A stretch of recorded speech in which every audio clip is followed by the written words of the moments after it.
Hi welcome to my channel Telugu Uma vlogs. ఈ వీడియోలో సోనియా పెళ్లి వేడుకకు సంబంధించిన ఫోటోలు, వీడియోలు, పెళ్లి హైలైట్స్, బిగ్ బాస్ ఫ్రెండ్స్ రాకపోవడంపై నెటిజన్ల ప్రశ్నలు అన్నీ మీకోసం అందించబోతున్నాం. అలాగే ఆలస్యం చేయకుండా ఈ వీడియోను లైక్ చేయండి, మా ఛానల్ను సబ్స్క్రైబ్ చేసి బెల్ ఐకాన్ క్లిక్ చేయండి.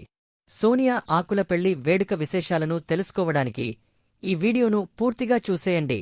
బుల్లితెర ప్రేక్షకులను ఎంతో ఆకట్టుకున్న top reality show Bigg Boss Telugu season 8 ఇటీవలే ముగిసింది. ఈ సీజన్లో నిఖిల్ విన్నర్గా నిలవగా, గౌతమ్ కృష్ణ రన్నర్గా నిలిచారు.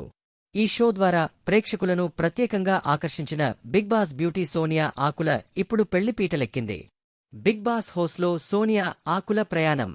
సోనియా ఆకుల హోస్లో ఫైర్ బ్రాండ్ అనే ట్యాగ్ అందుకుని తన నోటిదూలతో మంచి పాపులారిటీ సంపాదించుకుంది. కాని ఆమె ప్రయాణం 4 వారాలకే ముగిసింది. ఈ బ్యూటీ గతంలో ఆర్జీవీ చిత్రాల్లో నటించినా పెద్దగా పేరు పొందలేదు. కాని బిగ్ బాస్ షో మాత్రం ఆమెకు భారీ క్రేజ్, ఫ్యాన్ ఫాలోయింగ్ తీసుకొచ్చింది. సోనియా, యష్ పెళ్లి వేడుక విశేషాలు.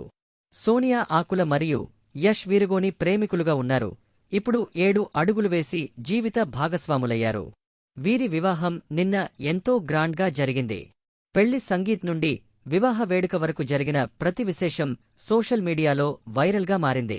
పెళ్లి వేడుకకు హాజరైన సెలబ్రిటీలు. ఈ వేడుకలో బిగ్ బాస్ మాజీ contestants Jessie, Amardeep, Rohini, tasty Teja, Bebakka వంటివారు సందడి చేశారు. అయితే నిఖిల్ మరియు ఇస్మి ఈ పెళ్లికి రాకపోవడం నెటిజన్లలో చర్చకు కారణమైంది. ఈ ముగ్గురిలో గొడవ ఏమైనా జరిగిందా అనే ప్రశ్నలు సోషల్ మీడియాలో చర్చనీయాంశమయ్యాయి. సోనియా హోస్లో ఉన్నప్పటి వివాదాలు. బిగ్ బాస్ హోస్లో ఉన్నప్పుడు సోనియా పలు వివాదాలకు కేరాఫ్గా నిలిచింది. హోస్లో నెగటివిటీ ఎదుర్కొన్న ఆమె బిగ్ బాస్ హోస్ట్ నాగార్జునపై హౌస్ బయట పలు వ్యాఖ్యలు చేయడంతో మరింతగా ట్రెండ్లో నిలిచింది. సోనియా ఆకుల పెళ్లి వేడుక విశేషాలు మీకు నచ్చినట్లు ఉంటాయి అని ఆశిస్తున్నా. మీ అభిప్రాయాలను కామెంట్స్లో చెప్పడం మర్చిపోవద్దు. మా ఛానల్ను సబ్స్క్రైబ్ చేసి బెల్ ఐకాన్ క్లిక్ చేయడం ద్వారా రాబోయే వీడియోల అప్డేట్స్ మిస్సవకుండా పొందండి. మరిన్ని ఆసక్తికరమైన వార్తలతో మీ ముందుకు వస్తా. అప్పటివరకు అందరికీ నమస్కారం.